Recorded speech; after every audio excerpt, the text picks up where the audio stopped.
Welcome back. I hope that you got a light dinner, or for some people it is breakfast or just a coffee like me. Okay, so welcome back, Juan, Henning. We had already our session together. We have Kay joined us. Kay comes with a great experience in the supply chain and logistics, and as well, I like the people who add to the experience as well the MBA and the study. So he got his MBA from Sweden. He got his bachelor degree from Nigeria. And right now he's located in North America. Before that, he was working with Mondelez, which at that time it was Cadbury, right, Kay? Correct, yes.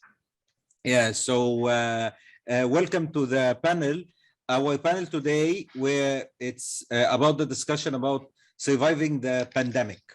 Okay, we all talked in our respective presentation what's actually happened to us during COVID, how we want to move forward with all the ships, it's not unavailability, the vessels, the containers, and as well as the challenging region that we are working in. So as this discussed earlier, I believe with our experience our attendees here, we are presenting nearly 100 years of experience in different places. So I want to talk about the real examples, how we are moving forward after the warehousing and distribution was affected in the pandemic. Okay, so I believe we can give to the newcomer, okay, the first hand, okay, and then we move through the panel. Okay, I guess I'm going to bail the cat, right? Well, I mean, thanks, Walaa, and really, it's a great privilege to be here.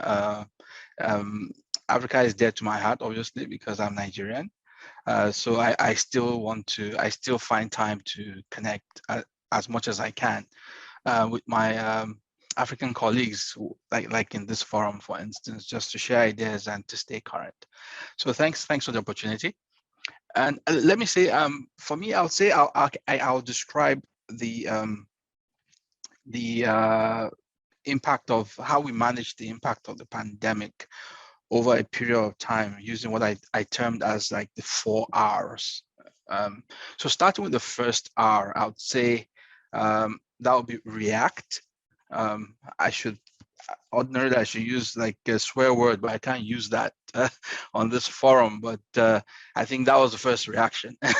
And don't worry, we are allowed in supply chain to have 3 F words and 3 S's. Which is like, so you get the point. Yes. So I think to our credit, one of the first things that we did earlier on when this thing broke out was that as a team, as a cross-functional team, we set up what we call like war room sessions. And initially we started with like daily touch points.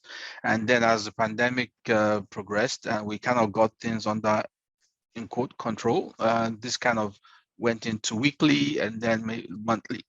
And really the whole essence of these meetings were just like I said, to connect as a cross-functional team. So you had product supply, you had sales and marketing, you had finance, you had trade marketing, everybody in that needed, you had customer service. So anybody and everybody that needed to be part of that conversation that provided meaningful insights, meaningful information about what was concurrently going on, were part of that session. And this was broken down, obviously, because of the size of organization, by the different, we call them categories. So each organization is set up by category. So you have supply chain you have all the stakeholders being mirrored in all of those. So in our case, we had those, which was like a huddle. And funny enough, it wasn't like we spent 1 hour, it was like 15 minutes, a quick huddle. What's the latest? And the idea was to bring situation reports and use things like daily inventory reporting and allocation information to facilitate our decision making. and also the communication internally and externally. And I think one thing that really empowered that, or that really made that those sessions very effective, was the fact that the team was empowered to make decisions. We didn't have to go to the very top to make very tactical or operational decisions on the spot. So being able to make those kind of decisions helped to shorten the time and the turnaround. And I think they were very, very effective. And like I said, we had these reports, like for instance, daily report, which helped in decisions like allocation, stock allocation, because like, you know, no customer is, all customers are not created equal.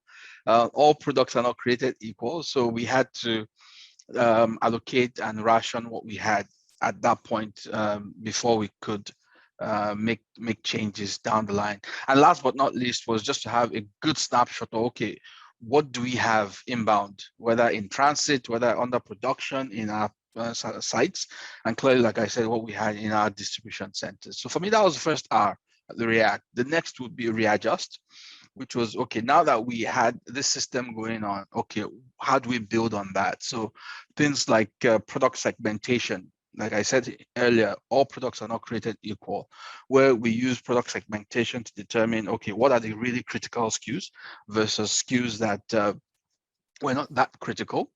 And that helped to allocate resources, capacity to the more critical SKUs, obviously, because capacity was constrained. So we had to focus on items that really gave us bang for our More buck. profitable or more critical?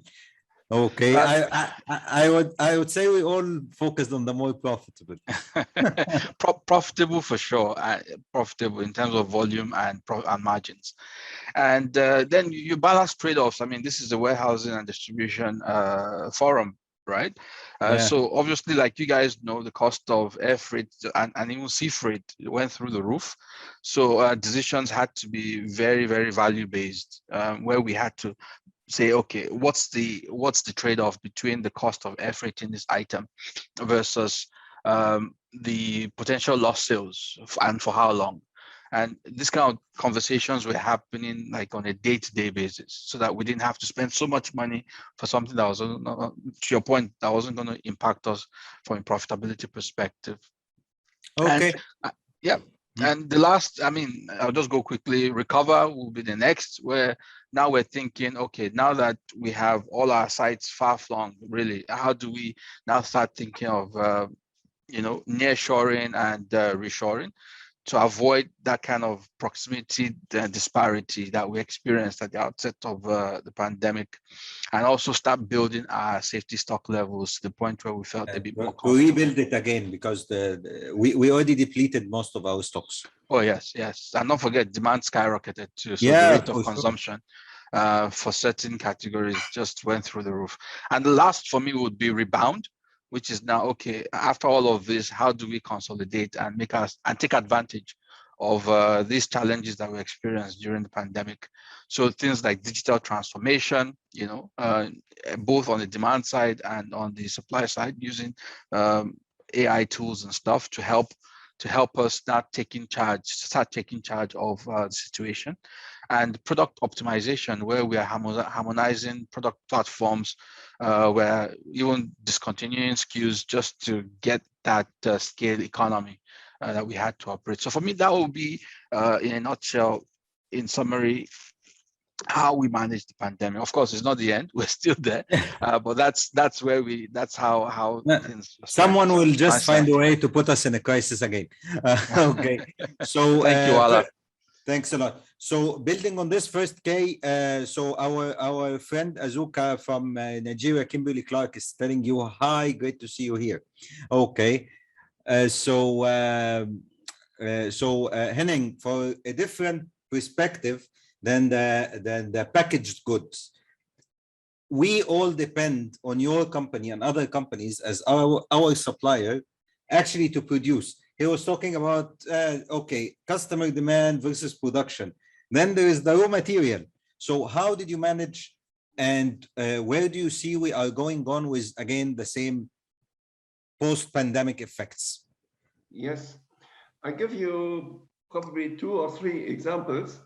Sumitomo Chemical Europe is a supply chain marketing company for the businesses that are producing either in Japan, in Saudi Arabia, in Singapore, or in the States, for redistributing the products in the EMEA region. In that sense, after the Corona crisis started, we were faced with a very severe challenge rather quite soon after the breakout of the COVID-19, in such that one of our, or maybe the main warehouse, was affected very substantially with the virus. So actually there was a dramatic reduction of staff availability, and therefore it had an impact on the goods to be shipped to our customers. In that sense, we had to develop a business contingency plan, looking where are we having huge market share, where we are more or less a single supplier to the industry. That business was prioritized with orders to be handled, so that within the value chain, our customers and their customers can continue their businesses. Whereas where we had a market share, say, of 5% or so, and there were sufficient competitors to Sumitomo Chemical, that in these businesses would have been sacrificed with the order execution in order to, because these customers could buy from our competitors to secure business continuity. It was not easy for my colleagues in the businesses to decide to accept such a drastic decision, but actually it should actually ensure for all partners in the value chain somehow to continue their operations. And I believe one of the things that we saw during this pandemic is, beside the supply chain, beside the business, beside everything, we saw huge collaboration, huge sacrifices from companies. As you said, I will sacrifice this market as long as my customer can get from my competitor. So I will lose some money here, but it is for the better good for everyone. Like we saw IT companies giving the software. Zoom, when the pandemic started, it was offering everything for free. Okay, so I believe that everyone have sacrificed a part of the business. Yet some businesses, by design, of course, God bless them. I'm not saying bad things. Like the alcohol business boomed. The guys were selling the masks only for the hospitals. Now they are like full capacity all over the world. Juan, for your items, okay, which is mostly sold on an e-commerce, of course, the pharmacies, the shops, we all get closed. Anyone who's producing packaged good for like 2-3 months, we lost. But on the same time, our e-commerce business rocketed high sky, whatever, to the moon, my friend. Yeah. Unfortunately, we are not that strong, Juan, in many of the chains, specifically in Africa. Okay, so how did you react on it? So I think that in general, what is true is that for us as I would say as a branded company, the key during COVID at the beginning and later on was to ensure service level, right, and to be present in either retailing, as we mentioned, in the brick and mortar store, but also in online business. That's why actually for us it was essential actually to ensure proper supply to the market and to every channel. I do have to say, and I agree with all the points that my previous colleague mentioned. I would say that for example, in our case, e-commerce was, of course, drastically changing, because suddenly we were seeing that e-commerce was maybe the only option for people actually to order or to buy something, and therefore that as actually was a consequence. I will actually say that we saw it in more developed areas, right? For example, like South Africa or in some North African countries, where very quickly we actually had to adapt how we were actually handling things. But in a lot of parts of Africa, you see that the e-commerce platform has still the ecosystem that's necessary to develop e-commerce to the maximum is still not there, no? And therefore, we actually anyways had to adapt even the retail experience, like for example, where we were doing a lot of, I would say, social responsibility campaigns regarding sanitizing. I remember our advertising was sanitize, then use your, wash your hands, sanitize, and then use your Nivea cream so that it's still, your hands still soft, right? Something like this. We had to adapt actually the way that we handle it. In those markets where e-commerce were actually was developing in a strong way, I think what I wanted to highlight is that there is no better change management as COVID, no? So we always Yeah, make the the joke, crisis. who digitalize our operations, is the is it actually the digital the digital officer, or is the CEO? And they say no, it's COVID-19, right?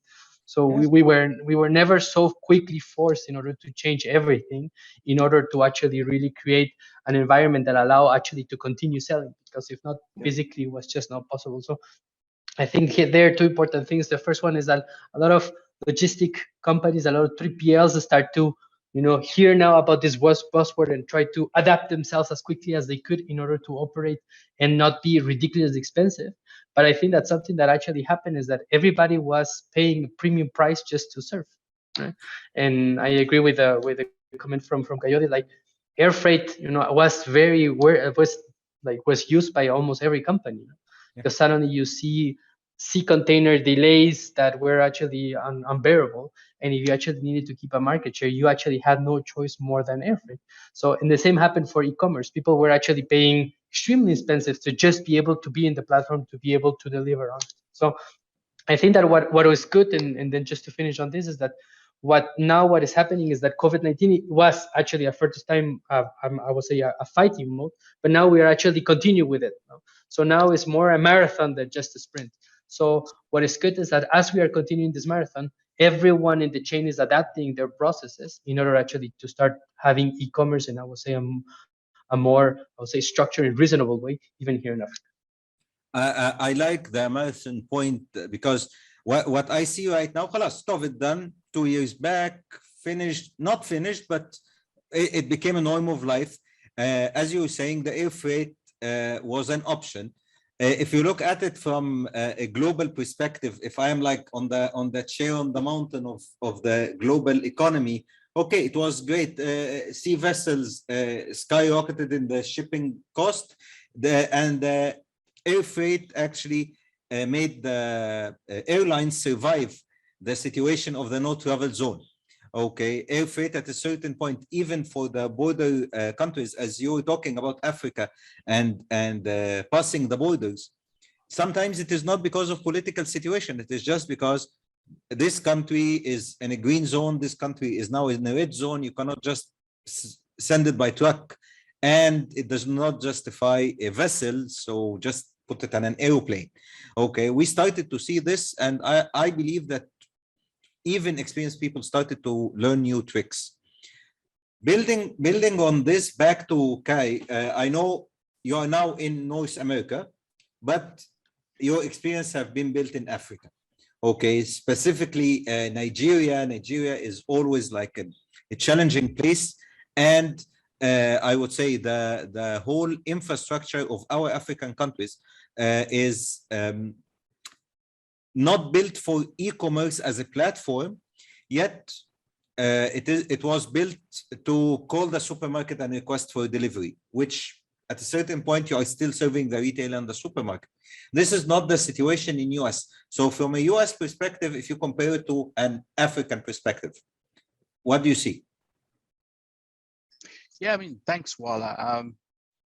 I mean, like most comparisons between, say, an emerging market like Africa versus mature markets in North America, for instance, or Europe, I mean, the growth rate in Africa clearly is faster. The pace is always faster compared to the more mature markets, and that could be driven by a number of factors, such as, Africa has, the youngest population in the world, for instance, and given that the continent is second largest also, I mean, it does give the perfect scenario for a very digital population, a vast digital population.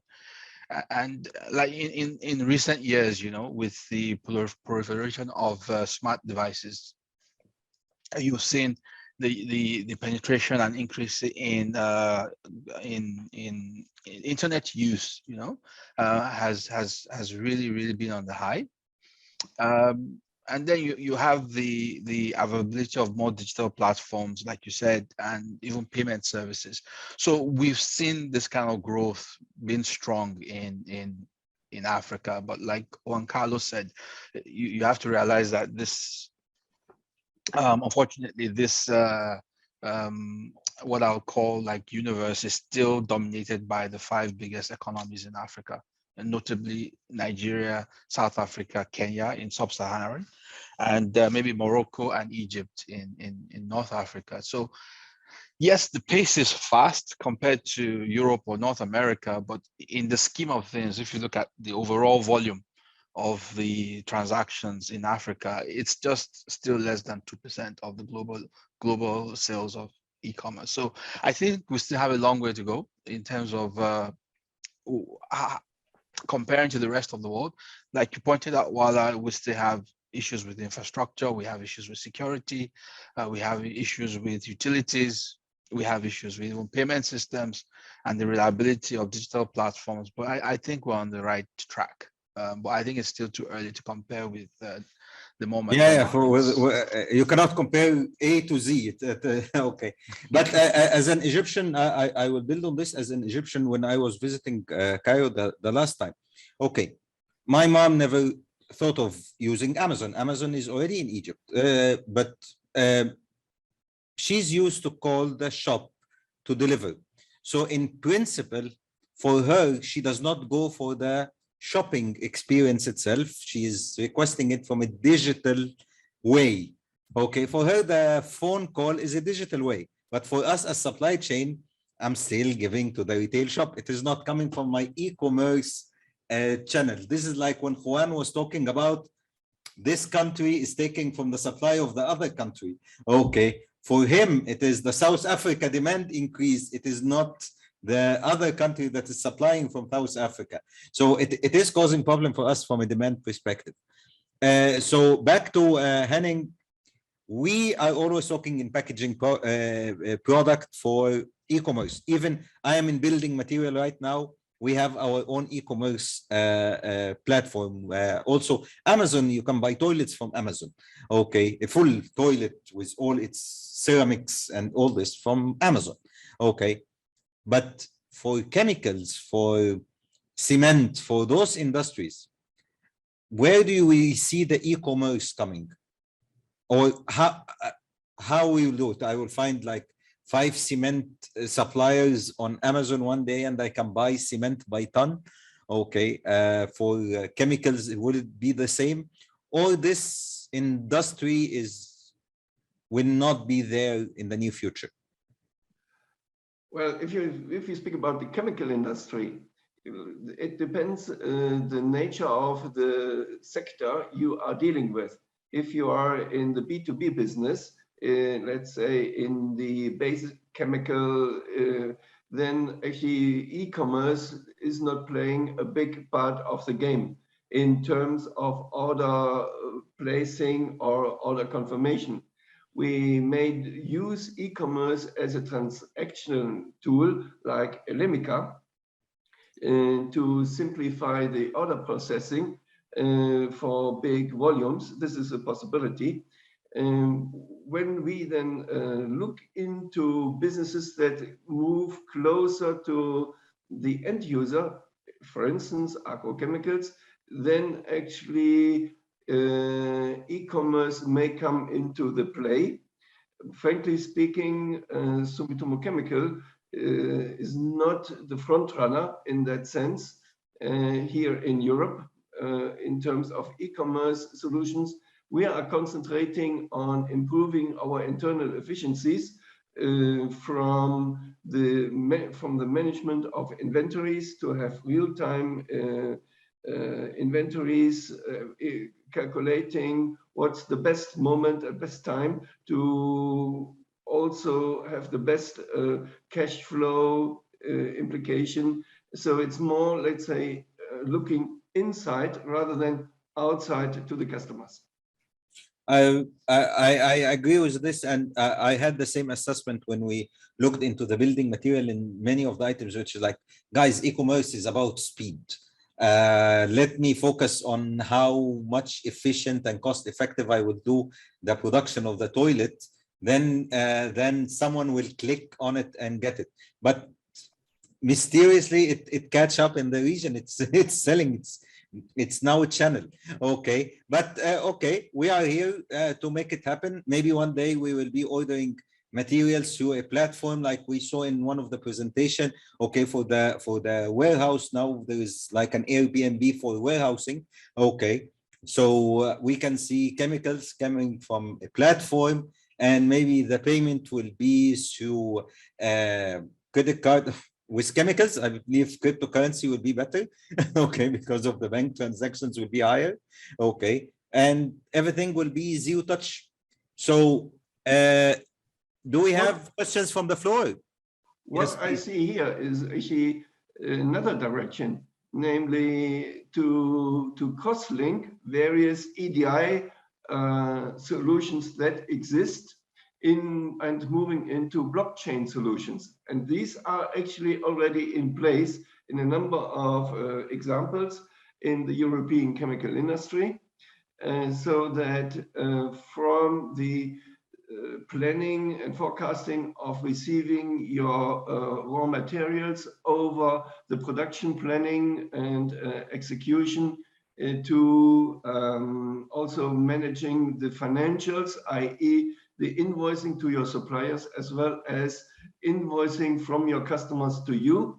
If we have these in EDI links already, and if we then link the various EDI solutions together, actually we are very close, or we are at blockchain solutions. And this is actually also working in the B2B industry. Great. I believe, not I believe, we know now by fact that blockchain, Internet of Things, all those terminology that was a couple of years back, like we're just for the geeks, now this is where we are all heading to. So we are now, I believe, able to take the questions from the floor. Sangeeta, do you have questions for the team? Hi, Walaa. Hi. Hi, Walaa. So far, we have not gotten any questions from the floor. Looking at the chat, the people are bored from us, or we are just so clear, right? Maybe let's give them some time to think a few questions if they have. Yeah, so I'll also post it here for them to type out questions.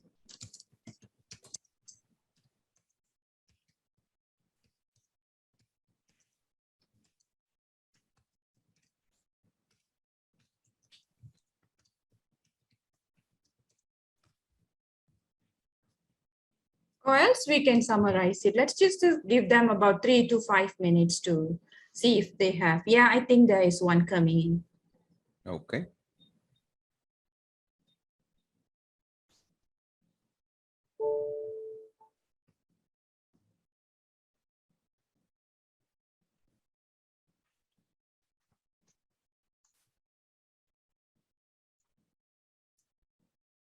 So, Kay, what is your line of business? Sorry, I didn't catch it. Okay, it means that I am a bad moderator. Why you say like, why you send something like this? Ask me and I will tell you. So, Kay, Yeah. maybe present your company, please. All right, thanks, Michelle.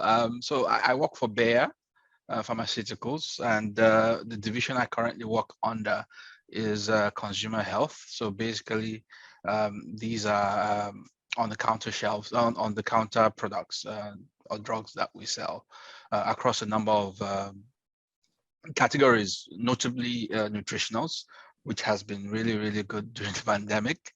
Allergy and cough and cold. We have pain and cardio. I mean, you guys probably know aspirin. It's been created over 150 years ago. That's my company. And, my grandfather know about it. Yeah, so that's but Bayer, like I said, is made up of 3 divisions. So I belong to the consumer health division. There's a pharmaceutical division, which is basically prescription drugs. And the last would be crop science, which is we're actually the biggest right now in crop science globally. So you can imagine the demand. You can imagine the demand when everyone was sick. Okay. And Yes. then they started saying, don't take ibuprofens and profen-based medicine. And your demand was historic. Guys, how we will manage the demand looking to the history on our SAP ERP system? Because the historical data for 2020 and 2021 is rubbish. It will not resemble what is the future at all. What we will do.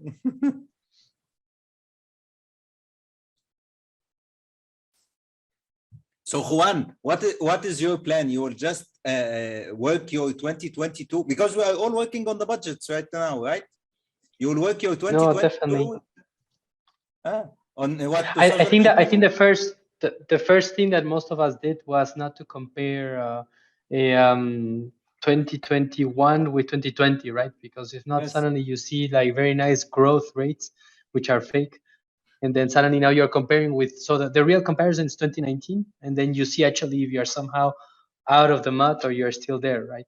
So I think that because a lot of lockdowns are not there, and somehow we see that, maybe the countries cannot afford any further lockdowns.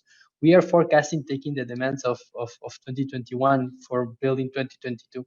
I think the focus was really on how can you become your supply chain more resilient, and what is the other type of measures that actually you need to add in order that if something happens, you can react more quicker. No? So for example, what is the inventory strategies that you want to keep? How many additional suppliers or additional third parties or additional manufacturing sites you want to build during the year in order to create that resilience that you didn't have before. So as we said, no, it's just that it's not over. It's a marathon. The question is not how can you react today or next year, is how you will be able to react in the next 5 years. Great.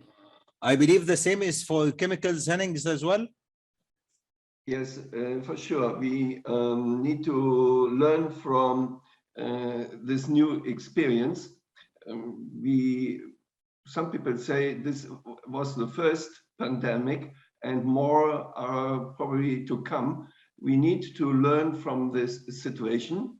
And as I mentioned also in my presentation, we are convinced that only to produce, let's say, in Japan or only in Europe is probably not anymore the solution to have a resilient value chain, as we have actually seen that the value chain faced a lot of breakdowns and is still facing breakdowns. If you look at the chip production and the automotive problems, if we look at the agrochemical, the crop science business that are too dependent on containers to arrive on time, because if they arrive on time and the season is over, you have a high value products in your warehouse and you can't do anything with that because your customers can't do anything with that product anymore because the season is over. Here we need to learn from this situation, and mankind is able to adopt. I personally, I think that we have seen at the first phase of the corona situation that people were shocked, were paralyzed, and now we are moving into a more dynamic, more agile adaptation, and this is actually probably part of the solution for future challenges like the COVID-19. Okay, I agree. So Juan, Kay, Henning, it has been a great session. If you have more questions, okay, we can discuss offline.